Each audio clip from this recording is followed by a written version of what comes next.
안녕하십니까, 책돌이입니다.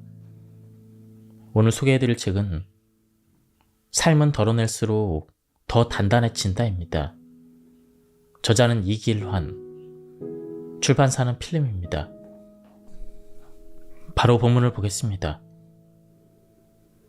노자는 춘추 전국시대의 초나라 사람으로 도가의 창시자라 불립니다. 노자가 지었다고 전해지는 도덕경의 핵심 사상은 인의를 가하지 않은 자연 법칙을 따르는 것, 즉 무의자연입니다.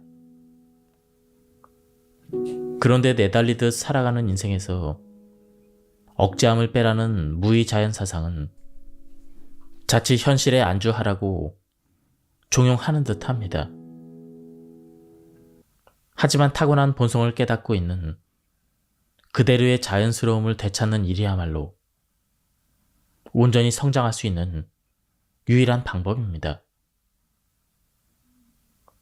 사람은 자연스럽지 않은 일을 할 때 무리해서 힘을 쓰게 됩니다. 그리고 그런 일들이 계속되다 보면 뭔가 마음에 부담이 쌓여갑니다. 이 부담감은 점차 자기 능력을 발휘하는 데 걸림돌이 되며 어느 순간부터 우리가 더 이상 앞으로 나가지 못하게 합니다. 결국 인생에서 자연스러움이 사라지는 순간 만족도 쉼도 없는 허울뿐인 삶을 살게 되는 것이죠. 노자는 몰아치는 광풍과 소나기도 하루를 가지 않는다고 합니다. 흐름을 거스르는 부자연스러운 것은 오래가지 못하는 법이죠.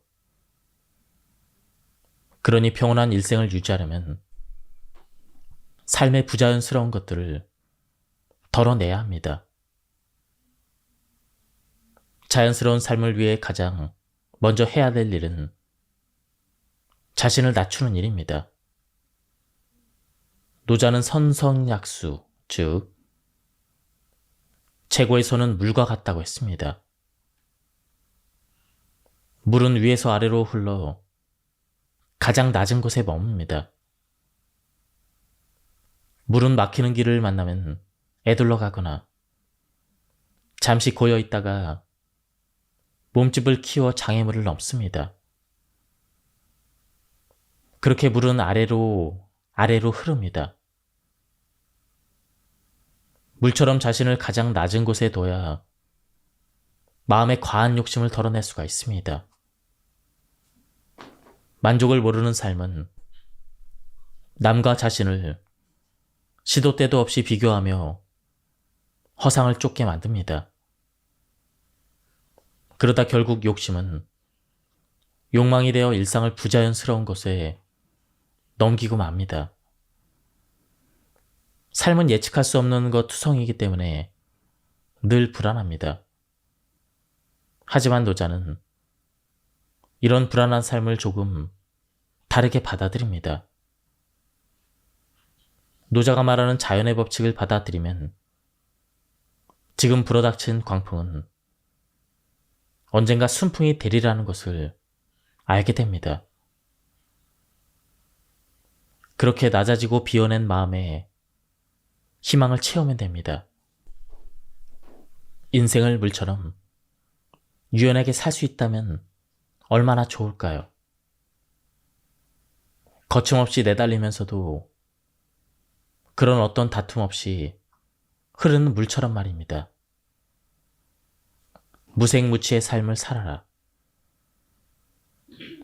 우리는 개성을 갖춰야 하는 시대에 살고 있습니다. 남들 눈에 들기 위해선 뭐 하나라도 튀어야 합니다. 그래서 SNS를 보면 믿기 어려운 이야기들이 넘쳐납니다. 심지어 어느 인플루언서는 절벽에서 인증사진을 남기려다 목숨을 잃기도 했습니다. 없는 개성을 억지로 만들려다 보니 이런 부자연스러운 일들이 무척이나 많이 일어납니다. 물은 무색무취입니다. 바람이 불어 물결이 잃지 않는다면 물의 존재를 느끼기 어렵습니다. 그런데도 사람들은 잔잔한 호수를 바라보며 다양한 심상을 떠올리고 심리적인 안정감을 얻습니다. 아무런 반응도 작용도 없이 그저 고요함만 있는데 말이죠. 결국 특별함은 별난 것이 아닌 자연스러움에 있습니다. 진정한 고급스러움은 한철 지나고 사라지는 유행이 아닙니다. 기본을 충실히 지킬 때 자연스럽게 풍기는 것이 고급스러운 것입니다. 자기에게 어울리지 않는 색을 칠하고 달콤한 향을 입힌다고 삶이 특별해지지 않습니다. 오히려 화려한 색을 지우고 자연의 향을 머금을 때 더 빛나는 존재가 되는 법입니다. 바로 무색무취의 물처럼 말이죠. 모든 흐름을 거스르게 되면 불필요한 힘이 들어갑니다.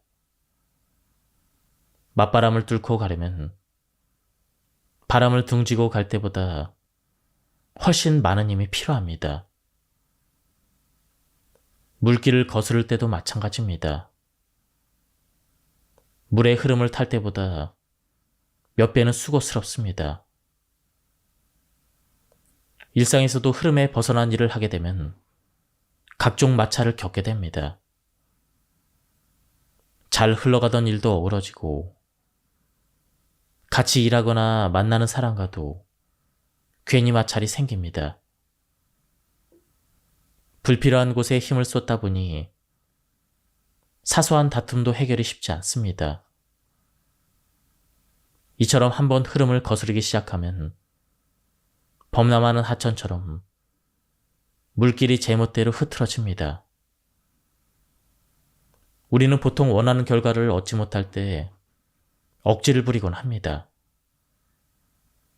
하지만 바라던 바를 이루지 못했더라도 그동안의 한 노력이 어디로 사라지는 것은 아닙니다. 또한 무의미한 일이 되는 것도 아닙니다. 인생의 미끄럼이 되는 경험을 얻었으니 그것은 절대 실패가 아닙니다. 그러니 인생의 시련이 찾아와도 무리하게 흐름을 거스르려 하기보다는 지친 마음을 추스리고 자연스러운 흐름을 되찾는 것이 더 좋은 방법입니다. 때로는 뜨거운 태양빛으로 물이 모두 말라가기도 합니다. 하지만 괜찮습니다. 그 물은 대기에 스며들어 세상을 촉촉하게 적시는 비로 내릴 테니 말이죠. 높은 곳에서 낮은 곳으로 빈틈을 찾아 흐르는 물처럼 유연한 마음으로 살아가면 평화롭게 살 수가 있습니다. 지금은 여린 한 줄기에 불과할지라도 오롯이 흐르고 흘러가면 작은 웅덩이를 가득 채울 수가 있습니다. 그리고 거기에 또다시 한 방울이 더해진다면 나만의 물줄기를 새롭게 만들어낼 수가 있습니다. 물은 흐름을 타면 거세집니다. 장마철에 연일 내린 비로 하천의 물이 불어납니다. 작은 냇물이 불어나 흐름을 타게 되면 집채만한 바위도 쉽게 옮깁니다. 장마철 계곡을 끼고 있는 곳에서는 밤새 천둥 소리가 들리는데 그 중에 일부는 물살에 휩쓸린 바위가 서로 부딪혀 나는 소리입니다. 이렇듯 부드러운 물이 흐름을 타면 거대한 힘을 냅니다. 물처럼 사는 삶이 유약한 듯 보여도 제대로 된 흐름을 타면 거칠 것이 없습니다. 하루하루 지내는 보통의 날은 작은 물방울과 같습니다. 손가락에 얹어둔 작은 한 방울의 물은 체온에 달아올라 금세 사라집니다. 하지만 몇 방울을 더하면 손에 묻은 먼지를 지울 수가 있습니다. 그리고 몇 방울을 더하면 갈증을 해소할 수 있을 한 모금의 물이 됩니다. 그렇게 조금씩 물방울을 더하면 작은 냇물이, 하천이, 강이, 드넓은 바다가 됩니다. 결국 인생의 흐름을 만들기 위해서는 보통의 날들을 잘 살아야 합니다. 한 달 중에 잘 걷고, 잘 먹고, 잘 자는 날이 얼마나 될까요? 곰곰이 생각해보니 그리 많지 않습니다. 충분히 걸어서 갈 만한 마트까지 꼬박꼬박 승용차를 타고 한 입만 더를 외치며 목구멍까지 음식을 밀어 넣습니다. 또한 손에서 스마트폰을 내려놓지 못하고 새벽까지 눈을 혹사시킵니다. 결국 숙면을 취하지 못해서 괴로운 아침을 맞이합니다. 이제는 잘 걷고 잘 먹고 잘 자기 위해 노력해야 합니다. 생각보다 강한 의지를 다지면서 말이죠. 그렇게 자신을 조절하기 시작하자 삶에 놀라운 변화가 일어납니다. 내딛는 한 걸음도 온전한 의지를 담을 수 있게 되고 배부른 정도를 정확하게 인지하고 있으니 더 이상 과식하지 않습니다.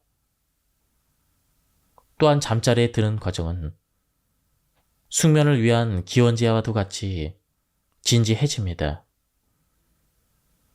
이렇게 하루를 잘 보낸다면 인생의 흐름은 거센 물결이 되어 작은 냇물이, 하천이, 강이, 드넓은 바다를 이루게 될 것입니다. 노자의 도덕경 48장에서 아무것도 하는 일이 없지만 하지 못하는 것이 없다라고 합니다. 무이란 아무것도 하는 일이 없음을 의미합니다. 그런 행위 자체가 없는데 어떻게 무언가를 이룰 수 있단 말인지 선뜻 이해가 되지 않습니다. 어떻게 보면 노자의 이 말은 삶의 무관심한 태도로 일관하라라는 뜻으로 여겨지기도 합니다. 하지만 노자의 말을 무위의 실천으로 인생을 바르게 이끈다라는 의미로 받아들인다면 무위는 결코 소극적인 삶의 자세가 아닙니다.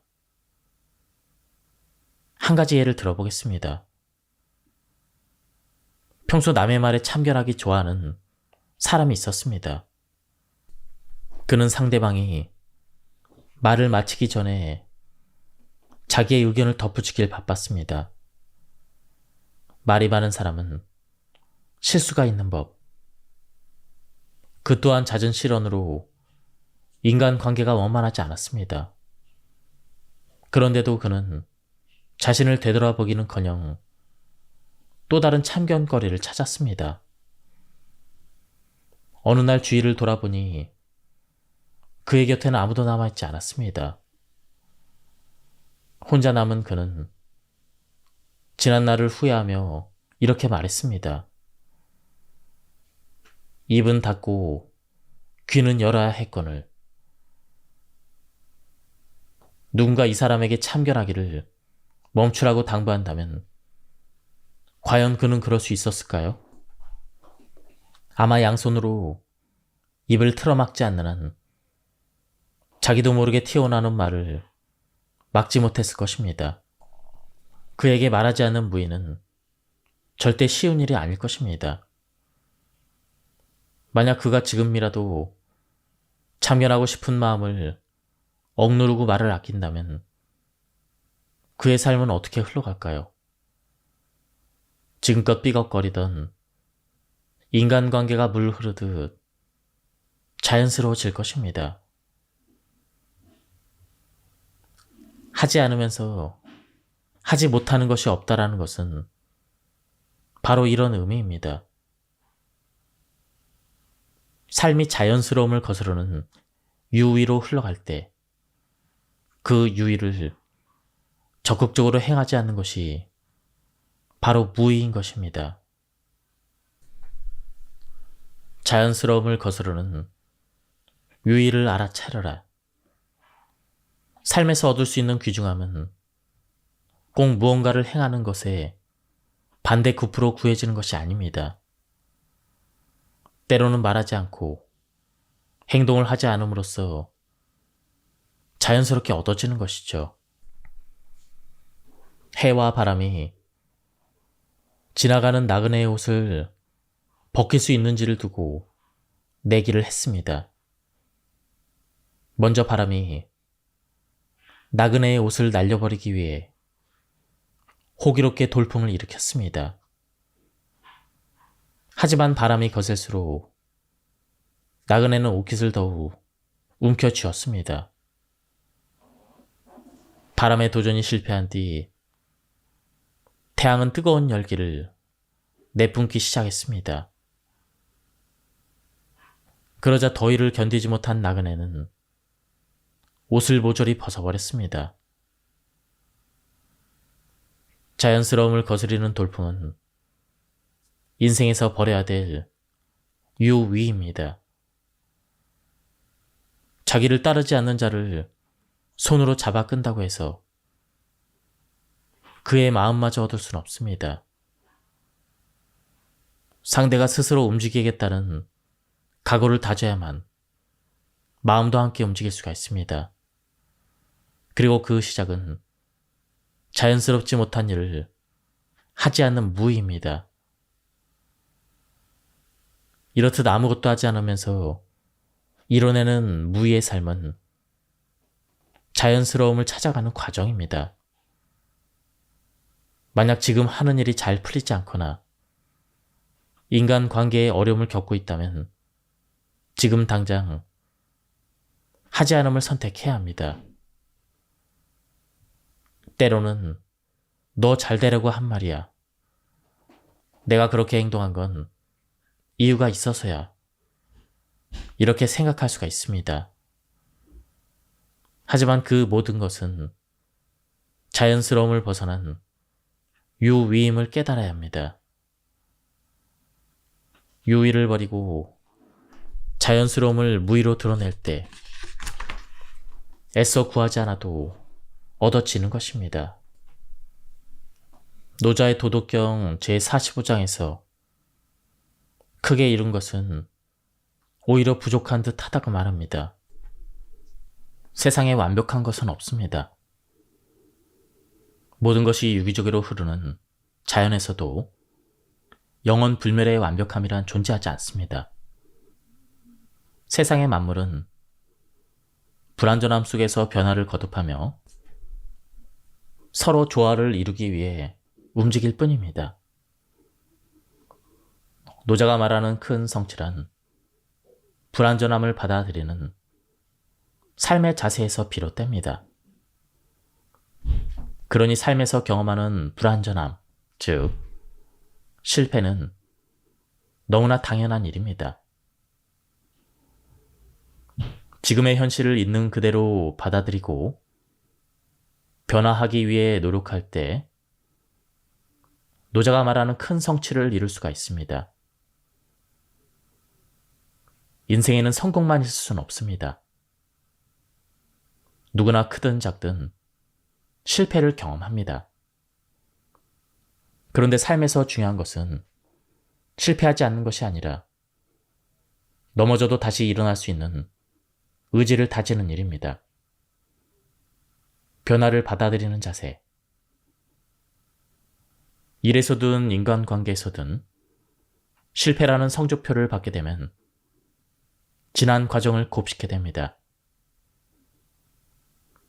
그런데 자신이 어느 지점에서 잘못됐는지 도무지 알 수 없을 때가 있습니다.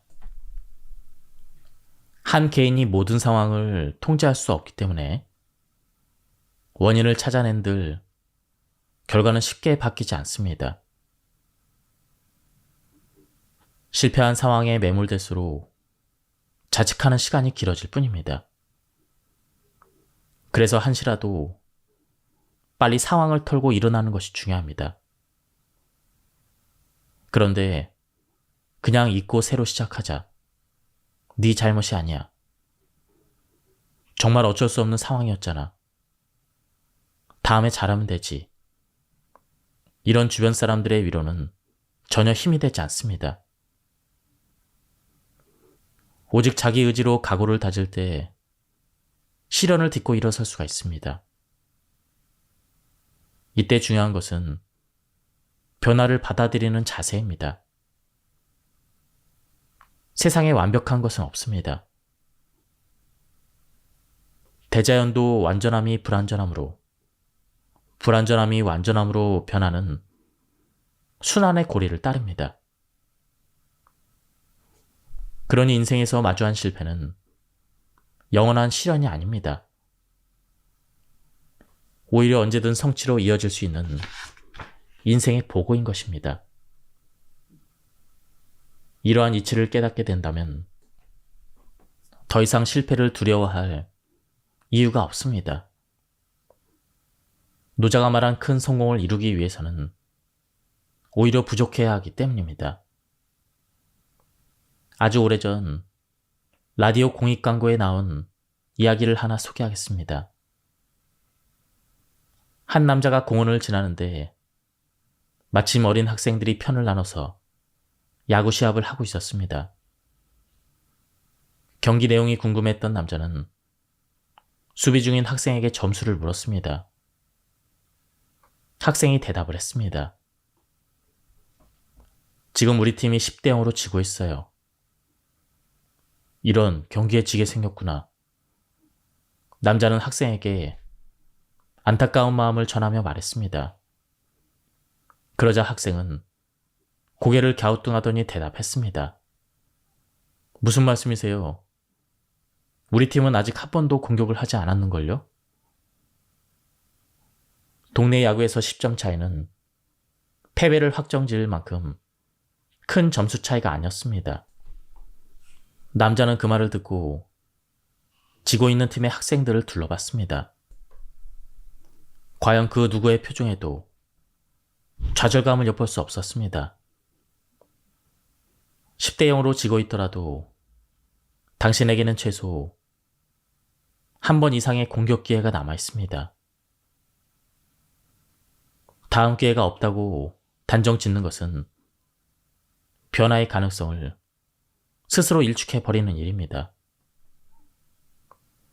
그러니 변화를 받아들이고 다음 기회를 준비하는 열정으로 다시 일어서는 겁니다. 이것이 바로 실패를 대하는 가장 현명한 자세입니다. 도덕경 제23장에서 노자는 거세게 부는 바람도 아침 반나절이면 멈추고 소나기도 하루를 넘기지 않는다라고 말합니다. 그리고 이어서 천지자연조차 부자연스러운 것은 오래가지 못하니 사람도 이를 본받아 부자연스러움을 버려야 한다라고 강조하고 있습니다. 노자는 모든 것이 순리대로 흐르는 자연에서조차 광풍과 소나기는 자연스러움을 벗어난 일이라고 생각했습니다. 응축된 힘이 한순간에 폭발해 나무를 쓰러뜨리고 물길을 어지럽게 트는 것은 억지 힘이 들어간 유의에 가깝다고 여긴 것입니다. 우리는 때로는 몸에 맞지 않는 옷을 입고 살아갑니다. 원치 않은 일을 해야 될 때도 있습니다. 그럴수록 말이 많아지고 행동은 부자연스러워집니다. 그런데 사람은 천지자연이 아니기 때문에 거센 광풍과 폭우를 멈춰 세우기가 쉽지 않습니다. 그러니 우리가 할 수 있는 최선은 마음을 단단히 고쳐먹는 일입니다. 먼저 인생에 휘몰아치는 비바람을 알아차려 합니다. 요즘에는 휴가에도 잘 쉬지 못하는 사람도 많습니다. 휴가를 쉬는 시간으로 여기지 않기도 하며 오히려 휴가 동안 아무것도 하지 않는 것을 시간 낭비라고 생각하는 경우도 덜어 있습니다. 그래서 무리한 일정으로 해외 여행을 떠나기도 하고 매일 빈틈없이 친구들을 만나고 미뤄두었던 드라마를 몰아보며 휴가를 꽉꽉 채워 보냅니다. 그런데 삶에 멈춤이 없으면 휘몰아치는 비바람을 느낄 수 없습니다. 잠시 단 10분만이라도 눈을 감고 다음 질문을 스스로에게 던져보세요. 나의 삶은 자연스러운가? 내가 느끼는 만족은 거짓된 것이 아닌가? 마음을 잠시 돌아보면 지금 자기 인생에 어떤 비바람이 휘몰아치는지 느낄 수가 있습니다. 바쁜 일상에 회피하고 있던 문제들이 떠오를 것입니다. 그것은 인간관계의 문제일 수도 있고 진로에 관한 문제일 수도 있습니다. 그리고 그것을 알아차리는 것만으로도 일렁이는 마음을 가라앉힐 수가 있습니다. 마음이 일렁이는 이유를 알게 되면 마음은 차분하고 자연스러운 삶의 흐름도 찾을 수가 있습니다. 그러면 마음속에 불던 바람은 잦아들고 쏟아지는 비도 멈추게 됩니다. 저는 쉴 때 제가 가장 편안한 시간에 가장 편안한 방법으로 쉽니다. 남들이 가는 해외여행을 억지로 가지 않고 무리해서 사람들을 만나지도 않습니다. 쉬는 시간에 아무것도 하지 않고 그저 쉬는 것만으로도 저는 만족을 느낍니다. 쉼의 자연스러움이 찾아들 때 삶은 더없이 평온해진다는 것을 알기 때문입니다. 물건을 버리지 못해서 집안을 쓰레기장으로 만들어버린 사람들이 있습니다. 일명 저장 강박증을 갖고 있다고도 합니다. 신체의 건강 못지않게 정신 건강의 중요성이 대두되면서 심리적인 문제를 질병으로 다루기도 합니다. 저장하는 것은 쉽지만 버리는 것은 용기가 필요합니다. 버리는 것을 상실로 여기는 사람은 무언가를 버리는 것을 두려워합니다. 마치 자기의 신체 일부가 잘려나가는 듯 불안해하기까지 합니다. 그러니 버리기 위해서는 꽤 많은 용기가 필요합니다. 물건이든 감정이든 보내줘야 하는 때가 있습니다. 그때가 바로 용기를 내야 하는 때입니다. 잡은 손을 놓아버리면 당장이라도 무너질 것 같지만 그렇지 않습니다. 잘 비워낸 공간에는 후회와 연민이 아닌 희망이 들어찰 테니 말이죠. 사랑하는 사람과의 이별은 상상하기 힘든 고통입니다. 그래서 현실을 받아들이지 못하고 행복했던 나날을 되새기며 살아갑니다. 이제 그 사람을 보내주기 위해 애써 꺼내 보이지 않았던 감정을 조심스레 집어듭니다. 그리고 용기를 냅니다. 그렇게 잠깐의 정적이 흐른 뒤 홀가분해진 마음에는 어느새 희망이 자리 잡기 시작합니다. 현재에 만족하는 삶은 시시각각 변하는 요즘 시대와 동떨어진 이상주의로 여겨지기도 합니다. 하지만 이는 하나라도 더 배우고 익혀야 치열한 경쟁에서 살아남을 수 있다는 생각에서 비롯된 착각입니다. 장사가 잘 되던 식당이 망하는 경우는 크게 두 가지입니다. 첫 번째는 초창기와는 달리 좋지 않은 재료를 사용하고 음식값을 높여서 손님들이 외면하는 경우입니다. 또 다른 경우는 몰려드는 손님을 한 명이라도 더 받기 위해 식당을 확장하고 분점을 내는 그 바람에 관리가 제대로 되지 않는 경우입니다. 두 경우 모두 현재에 만족하지 못하고 욕심을 부린 결과입니다. 만족을 모르면 결국 손안의 것을 놓치고 맙니다. 인생도 식당을 운영하는 것과 똑같습니다. 때로는 손님이 없이 할 일 없이 시간을 보내야 할 수도 있습니다. 또 어떤 때에는 몰려드는 손님의 문전성시를 이룰 수도 있습니다. 한가할 때는 새로운 무언가를 찾기보다는 메뉴를 개발하고 보완하는 데 시간을 쏟는 것이 좋습니다. 문전성시를 이룰 때는 들뜬 기분을 가라앉히고 가게 문 앞에 금일재료 소진으로 영업을 종료합니다라고 문구를 붙이며 무리하지 않는 것이 좋습니다. 인생은 불완전하기 때문에 항상 만족할 수는 없지만 만족하려는 노력은 할 수가 있습니다. 그 노력이 당신 인생에 식당을 오래도록 손님이 찾는 맛집으로 만들어줄 것입니다. 캠핑의 인기는 여전합니다. 어린 시절 부모님과 함께 산과 계곡을 다녔던 기억이 생생한데 이제는 딸아이의 손을 잡고 여행을 떠납니다. 누군가 캠핑에서 장비 욕심 부리면 끝이 없다라는 충고 아닌 충고를 해준 적이 있습니다. 이제 와서 방 한 칸을 가득 채운 캠핑 용품을 보고 있자니 그 조언을 새겨듣지 않은 것이 후회됩니다. 그런데 마음을 다잡아도 캠핑의 계절이 다가오면 장비에 대한 욕심이 되살아납니다.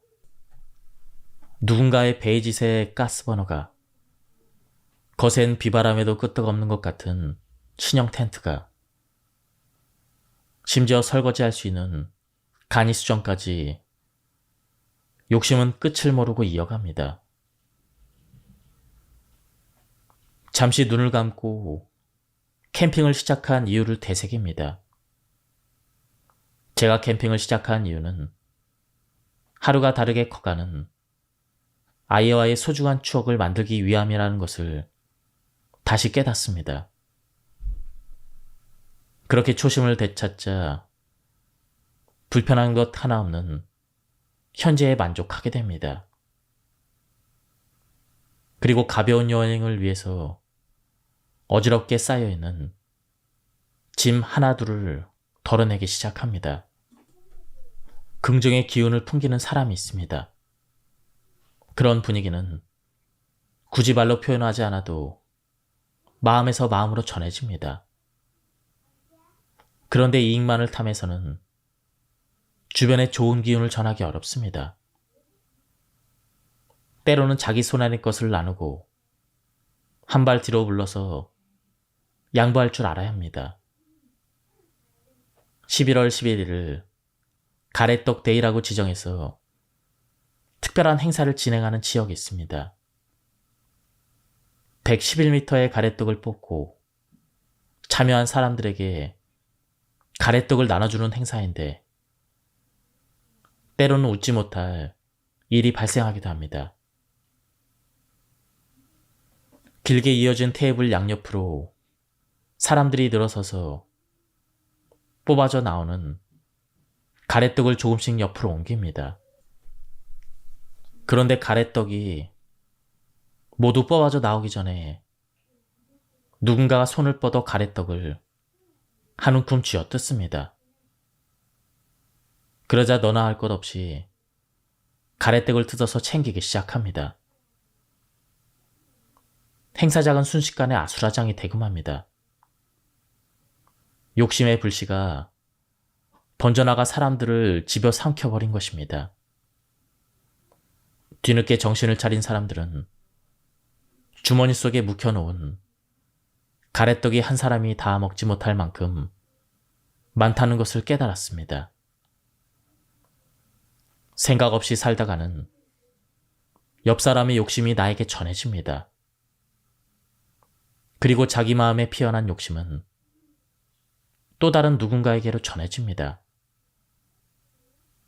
그렇게 끝을 모르게 번지는 욕심은 결국 다 먹지도 못할 가래떡을 한가득 챙기게 만듭니다.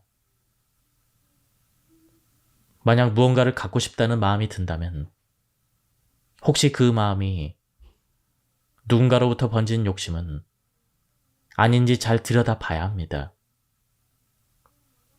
손에 쥘 가래떡은 내가 먹을 만큼의 양, 그 정도가 딱 좋습니다.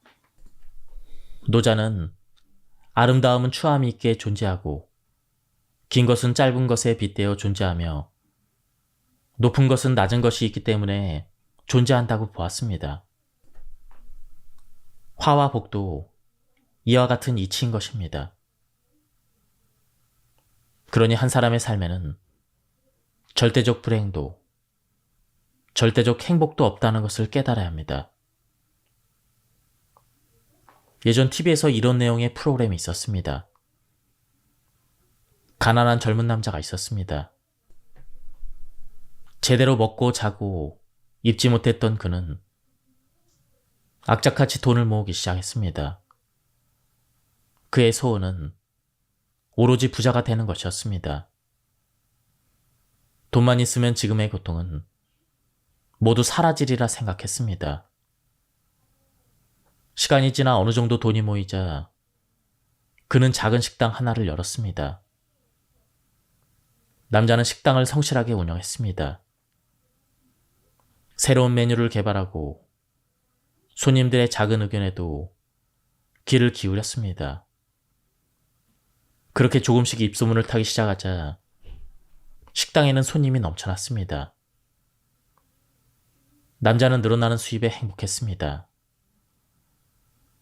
가난했던 젊은 날의 고통을 온전하게 보상받는 기분이었습니다. 몇 달 몇 년이 지나가도 식당은 손님들로 북적였습니다. 남자는 하루도 쉬지 않고 식당 일에 매달렸습니다. 열심히 일하는 만큼 통장에는 돈이 쌓여갔습니다. 그런데 남자의 행복은 그리 오래가지 않았습니다. 너무 열심히 일하던 그는 그만 뇌출혈로 쓰러지고 말았습니다. 젊은 시절 남자는 가난해서 고통스러웠습니다. 운영하던 식당이 잘 될 때는 더할 나위 없이 행복했습니다. 그리고 몸이 상한 뒤 또다시 불행해졌습니다. 이렇듯 인생에는 불행과 행복이 공존합니다. 그래서 우리는 인생지사 세옹지마, 말을 얻고 이름에 일이 일비하지 않는 노인의 지혜를 배워야 합니다. 행복과 불행은 동전의 양면입니다. 프리랜서는 한 직장에 매여 있지 않아 자유롭습니다. 남들이 복잡한 지하철을 타고 출근할 때 브런치 카페에 들러 여유를 즐길 수가 있습니다. 하지만 고정된 수입이 없어서 수시로 통장 잔액을 확인하며 일거리를 찾아 나서야 합니다. 자유로워서 행복하지만 자유로워서 불행합니다. 이처럼 행복과 불행은 동전의 양면과 같습니다. 동전이라는 하나의 상황을 두고 앞면과 뒷면을 오가며 행복이 불행으로, 불행이 행복으로 바뀌는 것입니다. 처음 이야기에서 남자는 불행이 행복으로, 행복이 불행으로 바뀌는 삶을 경험했습니다. 그런데 사실 남자에게는 모든 순간 행복과 불행이 함께 했습니다.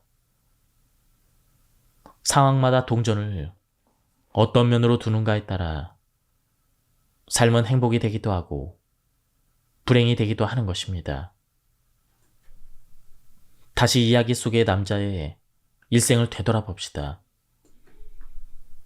젊은 날 남자는 돈이 없어서 불행했지만 높은 산도 단숨에 오를 수 있을 만큼 건강해서 행복했습니다.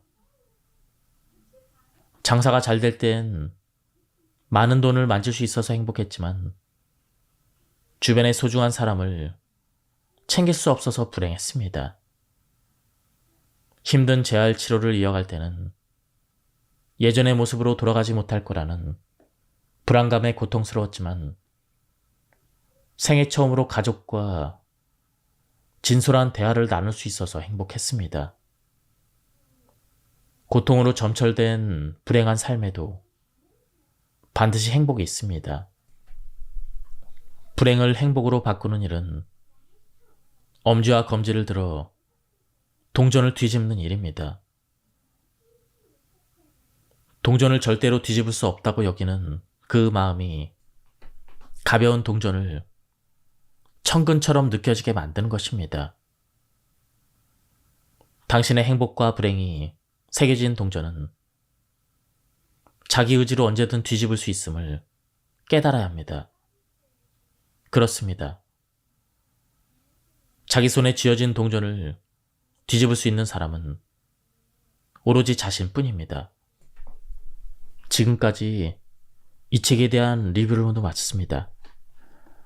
이 책은 노자의 사상을 쓴 책 중에서도 가독성이 굉장히 좋았습니다. 저자는 나눔 서재라는 유튜브 채널을 운영하고 계신데요. 시간이 되시면 한번 들러서 유튜브를 한번 들어보시는 것도 괜찮을 것 같습니다. 그리고 책도 한번 구해서 읽어보실 것을 추천드립니다. 여기서 리뷰를 마치도록 하겠습니다. 감사합니다. 안녕하십니까, 책돌이입니다. 오늘 소개해드릴 책은 삶은 덜어낼수록 더 단단해진다입니다. 저자는 이길환, 출판사는 필름입니다. 바로 본문을 보겠습니다. 노자는 춘추 전국시대의 초나라 사람으로 도가의 창시자라 불립니다. 노자가 지었다고 전해지는 도덕경의 핵심 사상은 인의를 가하지 않은 자연 법칙을 따르는 것, 즉 무의자연입니다. 그런데 내달리듯 살아가는 인생에서 억제함을 빼라는 무의자연 사상은 자칫 현실에 안주하라고 종용하는 듯 합니다. 하지만 타고난 본성을 깨닫고 있는 그대로의 자연스러움을 되찾는 일이야말로 온전히 성장할 수 있는 유일한 방법입니다. 사람은 자연스럽지 않은 일을 할 때 무리해서 힘을 쓰게 됩니다. 그리고 그런 일들이 계속되다 보면 몸과 마음의 부담이 쌓이게 합니다. 이 부담감은 점차 자기 능력을 발휘하는 데 걸림돌이 되며 어느 순간부터 우리가 더 이상 앞으로 나가지 못하게 합니다. 결국 인생에서 자연스러움이 사라지는 순간 만족도 쉼도 없는 허울뿐인 삶을 살게 되는 것이죠. 노자는 몰아치는 광풍과 소나기도 하루를 가지 않는다고 합니다. 흐름을 거스르는 부자연스러운 것은 오래가지 못하는 법이죠. 그러니 평온한 일생을 유지하려면 삶의 부자연스러운 것들을 덜어내야 합니다. 자연스러운 삶을 위해 가장 먼저 해야 될 일은 자신을 낮추는 일입니다. 노자는 선성약수, 즉 최고의 손은 물과 같다고 했습니다. 물은 위에서 아래로 흘러 가장 낮은 곳에 머뭅니다.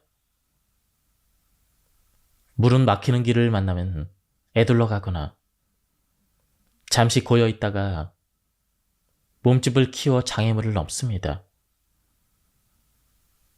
그렇게 물은 아래로 흐릅니다. 물처럼 자신을 가장 낮은 곳에 둬야 마음의 과한 욕심을 덜어낼 수가 있습니다. 만족을 모르는 삶은 남과 자신을 시도 때도 없이 비교하며 허상을 쫓게 만듭니다. 그러다 결국 욕심은 욕망이 되어 일상을 부자연스러운 것에 넘기고 맙니다. 삶은 예측할 수 없는 것 투성이기 때문에 늘 불안합니다. 하지만 노자는 이런 불안한 삶을 조금 다르게 받아들입니다. 노자가 말하는 자연의 법칙을 받아들이면 지금 불어닥친 광풍은 언젠가 순풍이 되리라는 것을 알게 됩니다.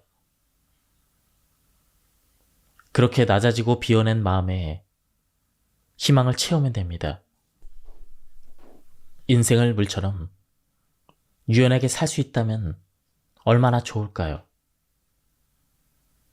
거침없이 내달리면서도 그런 어떤 다툼 없이 흐르는 물처럼 말입니다. 무색무취의 삶을 살아라. 우리는 개성을 갖춰야 하는 시대에 살고 있습니다. 남들 눈에 들기 위해선 뭐 하나라도 튀어야 합니다.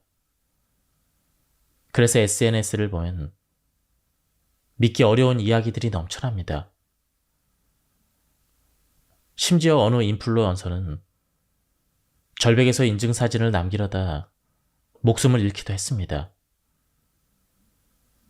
없는 개성을 억지로 만들려다 보니 이런 부자연스러운 일들이 무척이나 많이 일어납니다. 물은 무색무취입니다. 바람이 불어 물결이 일지 않는다면 물의 존재를 느끼기 어렵습니다. 그런데도 사람들은 잔잔한 호수를 바라보며 다양한 심상을 떠올리고 심리적인 안정감을 얻습니다. 아무런 반응도 작용도 없이 그저 고요함만 있는데 말이죠. 결국 특별함은 별난 것이 아닌 자연스러움에 있습니다. 진정한 고급스러움은 한철 지나고 사라지는 유행이 아닙니다.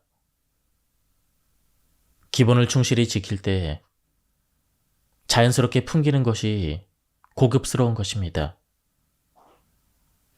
자기에게 어울리지 않는 색을 칠하고 달콤한 향을 입힌다고 삶이 특별해지지 않습니다.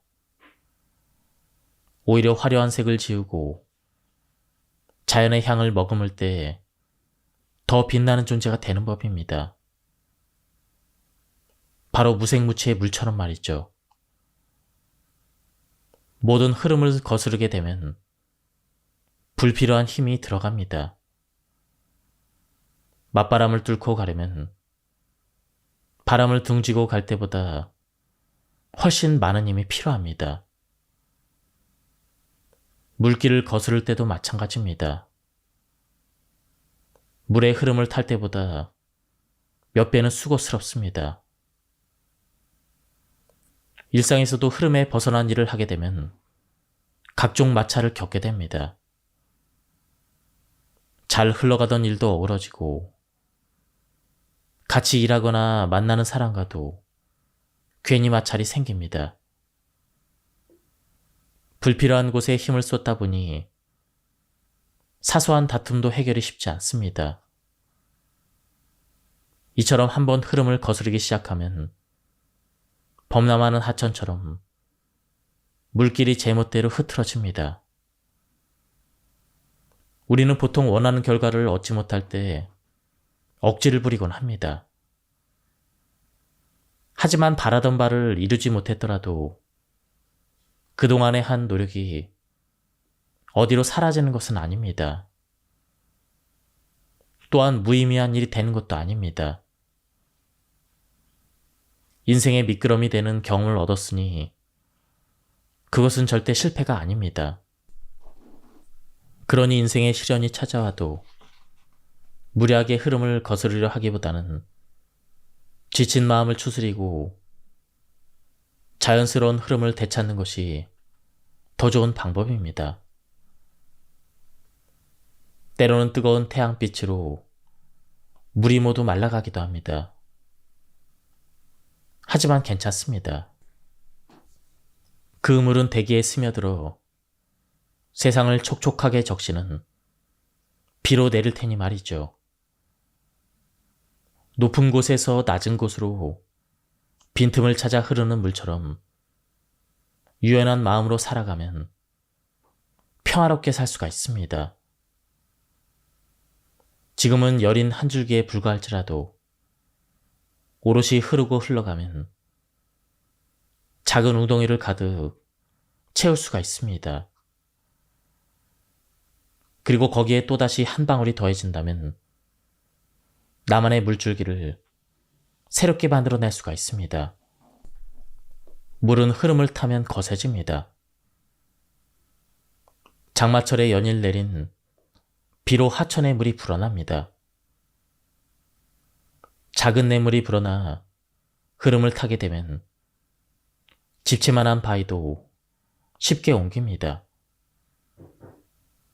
장마철 계곡을 끼고 있는 곳에서는 밤새 천둥 소리가 들리는데 그 중에 일부는 물살에 휩쓸린 바위가 서로 부딪혀 나는 소리입니다. 이렇듯 부드러운 물이 흐름을 타면 거대한 힘을 냅니다. 물처럼 사는 삶이 유약한 듯 보여도 제대로 된 흐름을 타면 거칠 것이 없습니다. 하루하루 지내는 보통의 날은 작은 물방울과 같습니다. 손가락에 얹어둔 작은 한 방울의 물은 체온에 달아올라 금세 사라집니다. 하지만 몇 방울을 더하면 손에 묻은 먼지를 지울 수가 있습니다. 그리고 몇 방울을 더하면 갈증을 해소할 수 있을 한 모금의 물이 됩니다. 그렇게 조금씩 물방울을 더하면 작은 냇물이, 하천이, 강이, 드넓은 바다가 됩니다. 결국 인생의 흐름을 만들기 위해서는 보통의 날들을 잘 살아야 합니다. 한 달 중에 잘 걷고, 잘 먹고, 잘 자는 날이 얼마나 될까요? 곰곰이 생각해보니 그리 많지 않습니다. 충분히 걸어서 갈 만한 마트까지 꼬박꼬박 승용차를 타고 한 입만 더를 외치며 목구멍까지 음식을 밀어 넣습니다. 또한 손에서 스마트폰을 내려놓지 못하고 새벽까지 눈을 혹사시킵니다. 결국 숙면을 취하지 못해서 괴로운 아침을 맞이합니다. 이제는 잘 걷고 잘 먹고 잘 자기 위해 노력해야 합니다. 생각보다 강한 의지를 다지면서 말이죠. 그렇게 자신을 조절하기 시작하자 삶에 놀라운 변화가 일어납니다. 내딛는 한 걸음도 온전한 의지를 담을 수 있게 되고 배부른 정도를 정확하게 인지하고 있으니 더 이상 과식하지 않습니다. 또한 잠자리에 드는 과정은 숙면을 위한 기원제와도 같이 진지해집니다. 이렇게 하루를 잘 보낸다면 인생의 흐름은 거센 물결이 되어 작은 냇물이, 하천이, 강이, 드넓은 바다를 이루게 될 것입니다. 노자의 도덕경 48장에서 아무것도 하는 일이 없지만 하지 못하는 것이 없다라고 합니다. 무일한 아무것도 하는 일이 없음을 의미합니다. 그런 행위 자체가 없는데 어떻게 무언가를 이룰 수 있단 말인지 선뜻 이해가 되지 않습니다. 어떻게 보면 노자의 이 말은 삶의 무관심한 태도로 일관하라라는 뜻으로 여겨지기도 합니다.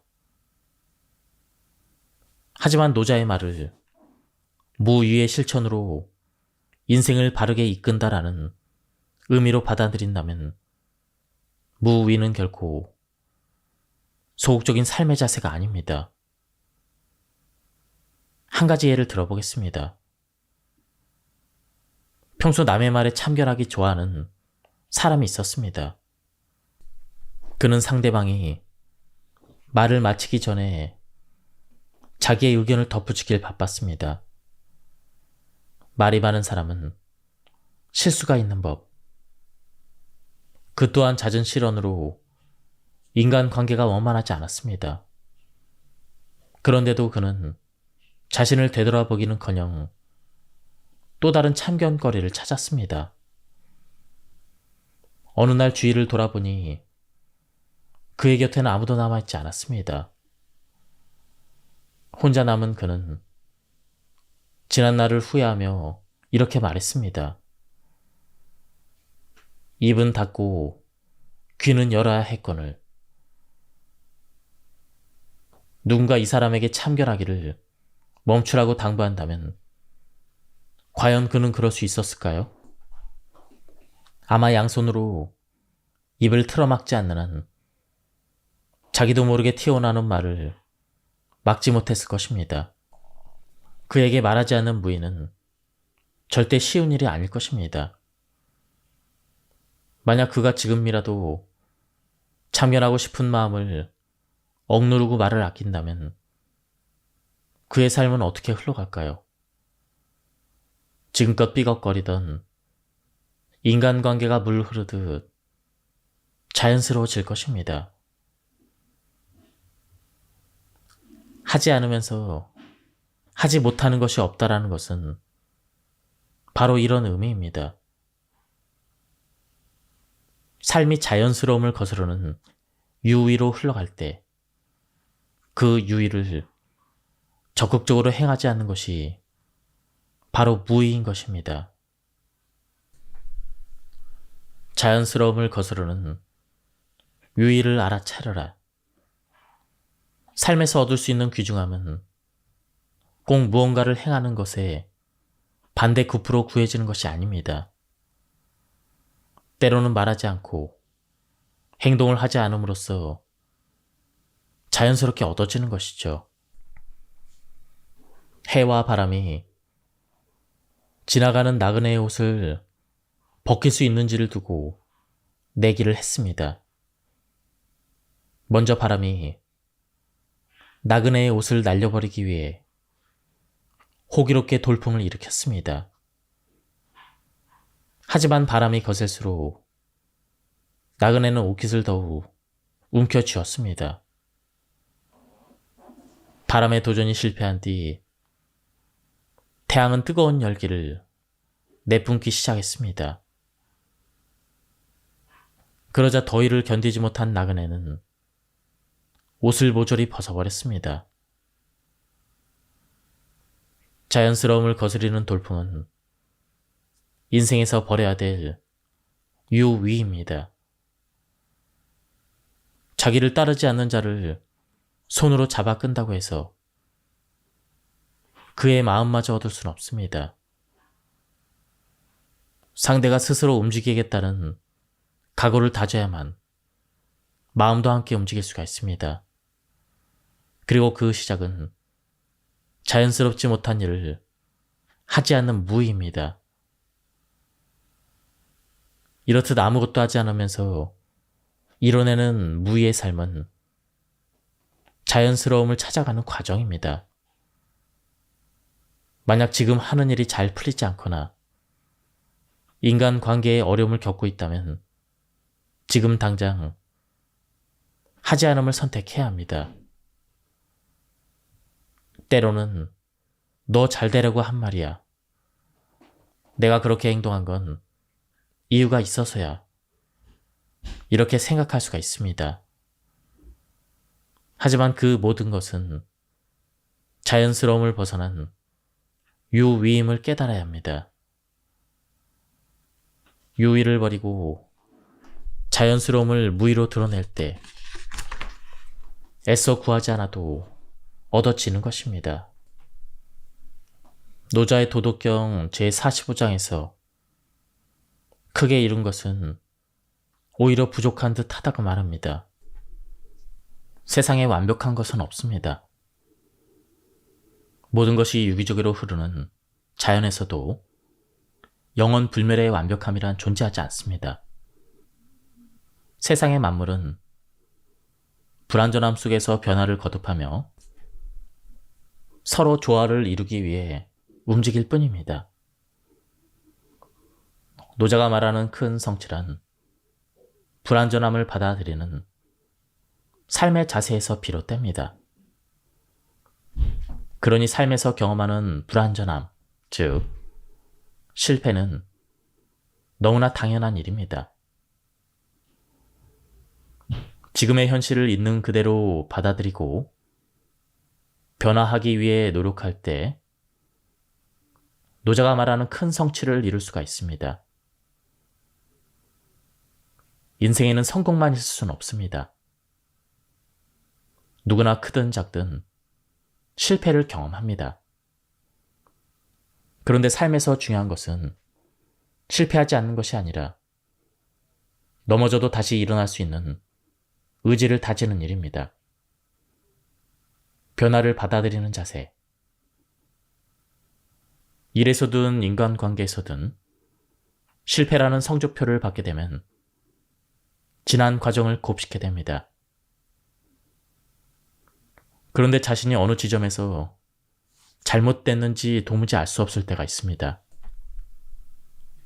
한 개인이 모든 상황을 통제할 수 없기 때문에 원인을 찾아낸들 결과는 쉽게 바뀌지 않습니다.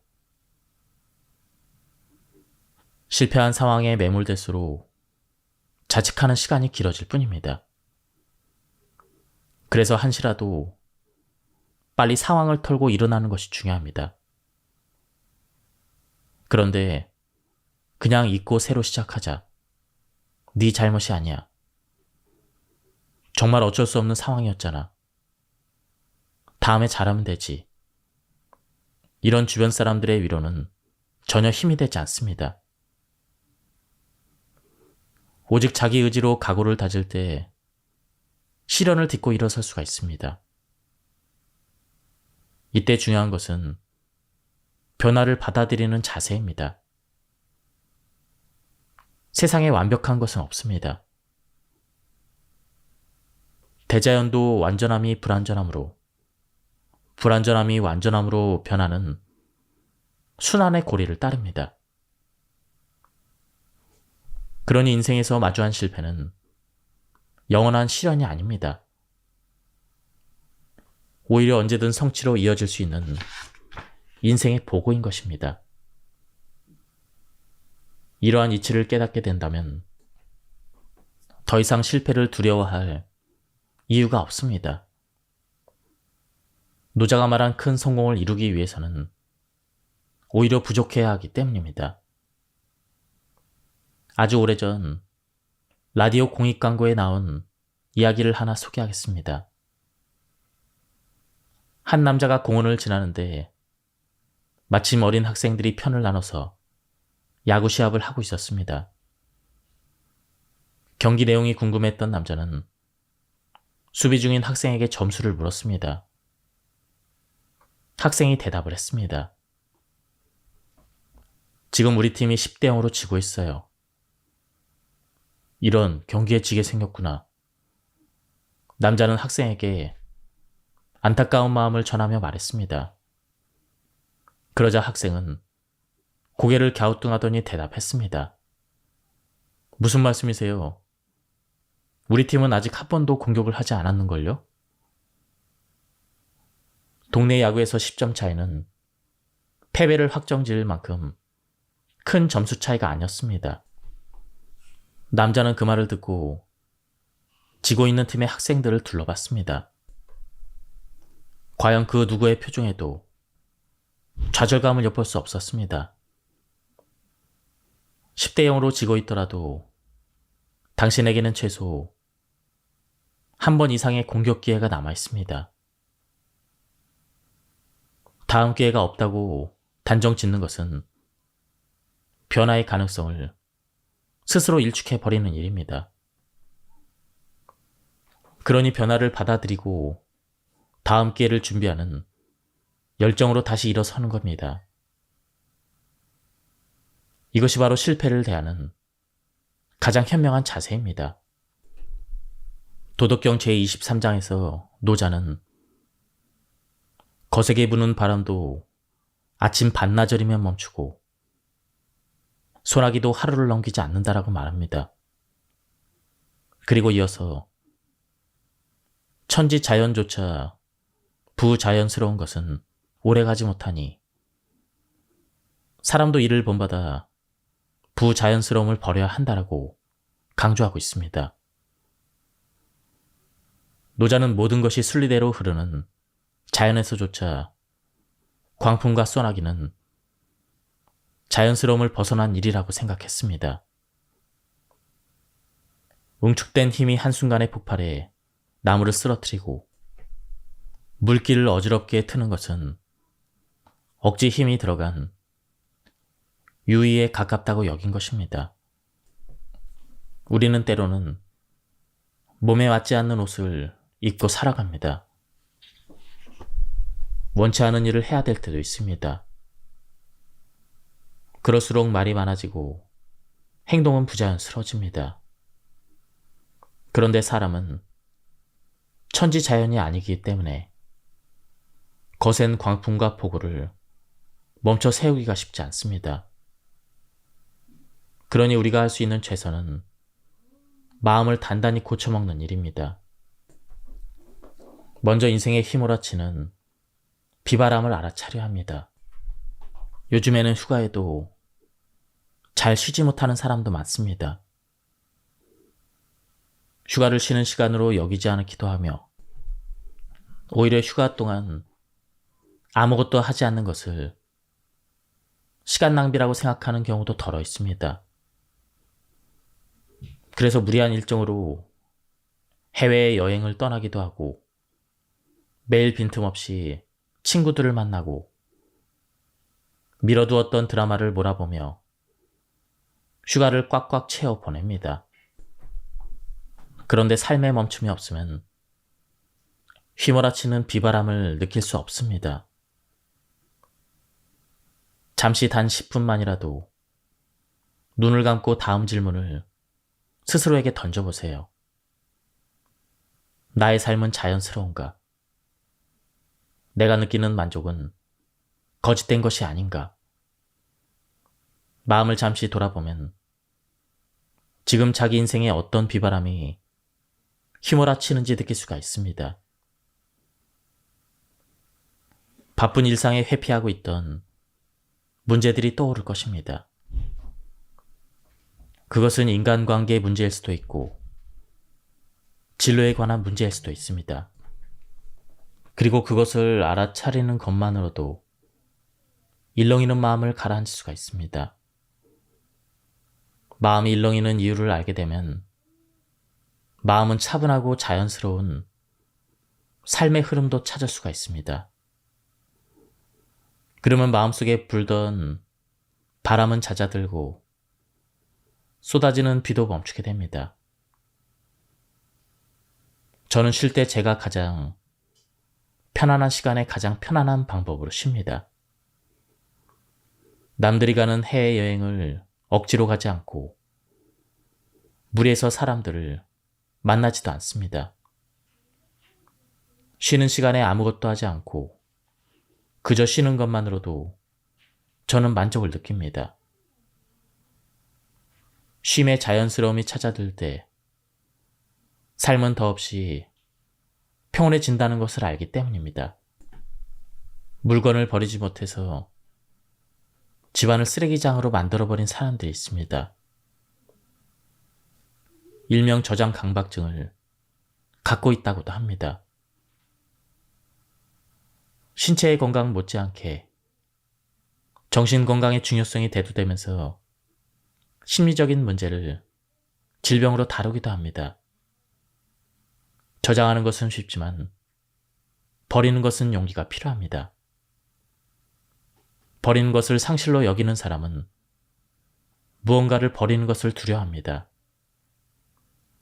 마치 자기의 신체 일부가 잘려나가는 듯 불안해하기까지 합니다. 그러니 버리기 위해서는 꽤 많은 용기가 필요합니다. 물건이든 감정이든 보내줘야 하는 때가 있습니다. 그때가 바로 용기를 내야 하는 때입니다. 잡은 손을 놓아버리면 당장이라도 무너질 것 같지만 그렇지 않습니다. 잘 비워낸 공간에는 후회와 연민이 아닌 희망이 들어찰 테니 말이죠. 사랑하는 사람과의 이별은 상상하기 힘든 고통입니다. 그래서 현실을 받아들이지 못하고 행복했던 나날을 되새기며 살아갑니다. 이제 그 사람을 보내주기 위해 애써 꺼내 보이지 않았던 감정을 조심스레 집어듭니다.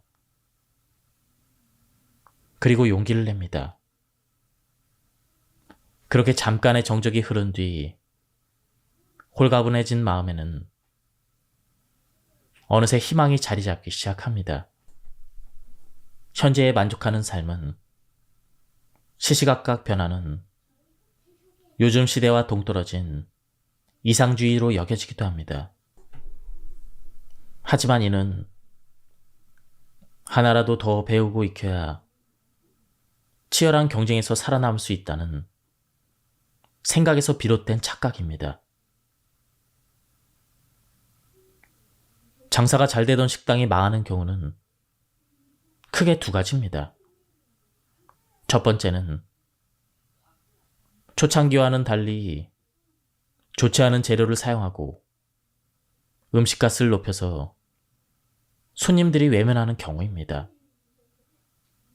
또 다른 경우는 몰려드는 손님을 한 명이라도 더 받기 위해 식당을 확장하고 분점을 내는 그 바람에 관리가 제대로 되지 않는 경우입니다.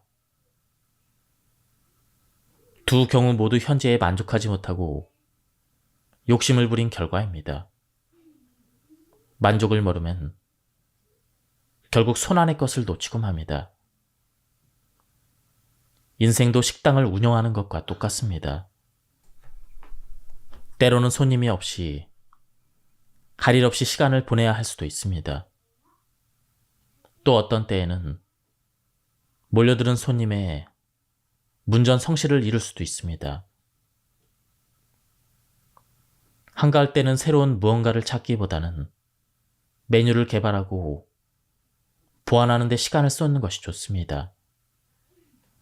문전성시를 이룰 때는 들뜬 기분을 가라앉히고 가게 문 앞에 금일재료 소진으로 영업을 종료합니다라고 문구를 붙이며 무리하지 않는 것이 좋습니다. 인생은 불완전하기 때문에 항상 만족할 수는 없지만 만족하려는 노력은 할 수가 있습니다. 그 노력이 당신 인생에 식당을 오래도록 손님이 찾는 맛집으로 만들어줄 것입니다. 캠핑의 인기는 여전합니다. 어린 시절 부모님과 함께 산과 계곡을 다녔던 기억이 생생한데 이제는 딸아이의 손을 잡고 여행을 떠납니다. 누군가 캠핑에서 장비 욕심 부리면 끝이 없다라는 충고 아닌 충고를 해준 적이 있습니다. 이제 와서 방 한 칸을 가득 채운 캠핑 용품을 보고 있자니 그 조언을 새겨듣지 않은 것이 후회됩니다. 그런데 마음을 다잡아도 캠핑의 계절이 다가오면 장비에 대한 욕심이 되살아납니다. 누군가의 베이지색 가스버너가, 거센 비바람에도 끄떡없는 것 같은 신형 텐트가, 심지어 설거지할 수 있는 간이 수정까지 욕심은 끝을 모르고 이어갑니다. 잠시 눈을 감고 캠핑을 시작한 이유를 되새깁니다.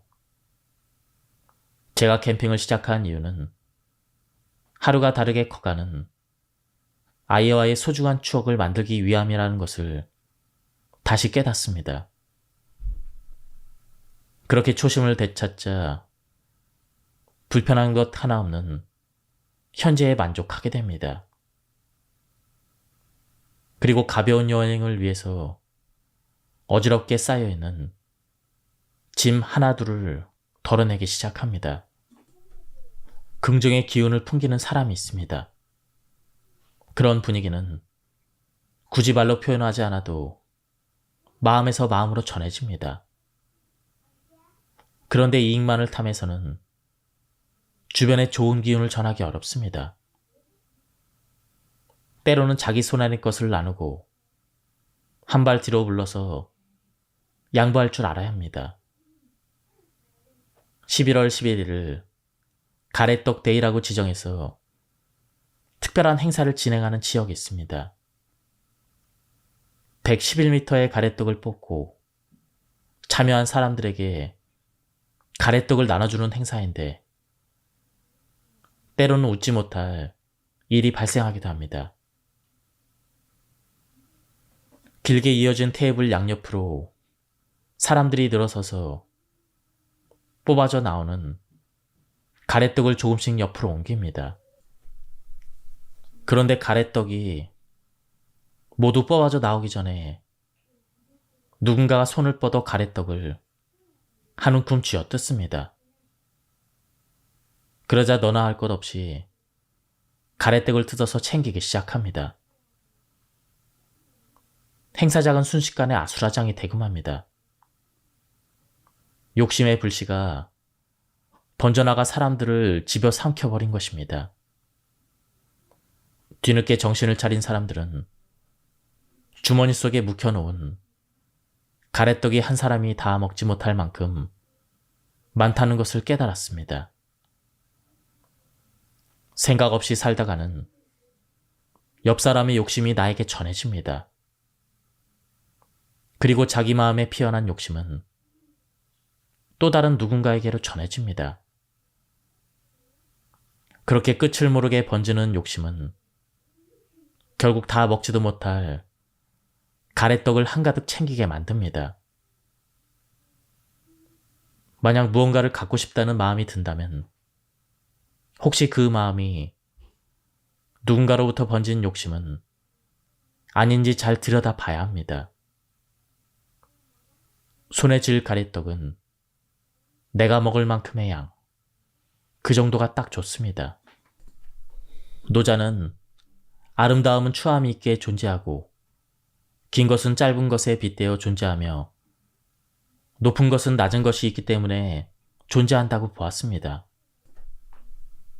화와 복도 이와 같은 이치인 것입니다. 그러니 한 사람의 삶에는 절대적 불행도 절대적 행복도 없다는 것을 깨달아야 합니다. 예전 TV에서 이런 내용의 프로그램이 있었습니다. 가난한 젊은 남자가 있었습니다. 제대로 먹고 자고 입지 못했던 그는 악착같이 돈을 모으기 시작했습니다. 그의 소원은 오로지 부자가 되는 것이었습니다. 돈만 있으면 지금의 고통은 모두 사라지리라 생각했습니다. 시간이 지나 어느 정도 돈이 모이자 그는 작은 식당 하나를 열었습니다. 남자는 식당을 성실하게 운영했습니다. 새로운 메뉴를 개발하고 손님들의 작은 의견에도 귀를 기울였습니다. 그렇게 조금씩 입소문을 타기 시작하자 식당에는 손님이 넘쳐났습니다. 남자는 늘어나는 수입에 행복했습니다. 가난했던 젊은 날의 고통을 온전하게 보상받는 기분이었습니다. 몇 달, 몇 년이 지나가도 식당은 손님들로 북적였습니다. 남자는 하루도 쉬지 않고 식당 일에 매달렸습니다. 열심히 일하는 만큼 통장에는 돈이 쌓여갔습니다. 그런데 남자의 행복은 그리 오래가지 않았습니다. 너무 열심히 일하던 그는 그만 뇌출혈로 쓰러지고 말았습니다. 젊은 시절 남자는 가난해서 고통스러웠습니다. 운영하던 식당이 잘 될 때는 더할 나위 없이 행복했습니다. 그리고 몸이 상한 뒤 또다시 불행해졌습니다. 이렇듯 인생에는 불행과 행복이 공존합니다. 그래서 우리는 인생지사 세옹지마, 말을 얻고 이름에 일이 일비하지 않는 노인의 지혜를 배워야 합니다. 행복과 불행은 동전의 양면입니다. 프리랜서는 한 직장에 매여 있지 않아 자유롭습니다.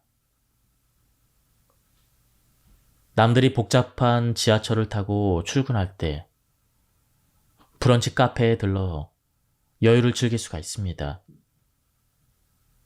하지만 고정된 수입이 없어서 수시로 통장 잔액을 확인하며 일거리를 찾아 나서야 합니다. 자유로워서 행복하지만 자유로워서 불행합니다. 이처럼 행복과 불행은 동전의 양면과 같습니다. 동전이라는 하나의 상황을 두고 앞면과 뒷면을 오가며 행복이 불행으로, 불행이 행복으로 바뀌는 것입니다.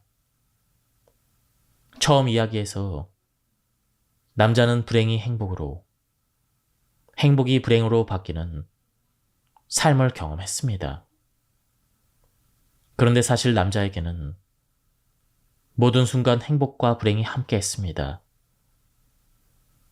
상황마다 동전을 어떤 면으로 두는가에 따라 삶은 행복이 되기도 하고 불행이 되기도 하는 것입니다. 다시 이야기 속의 남자의 일생을 되돌아봅시다.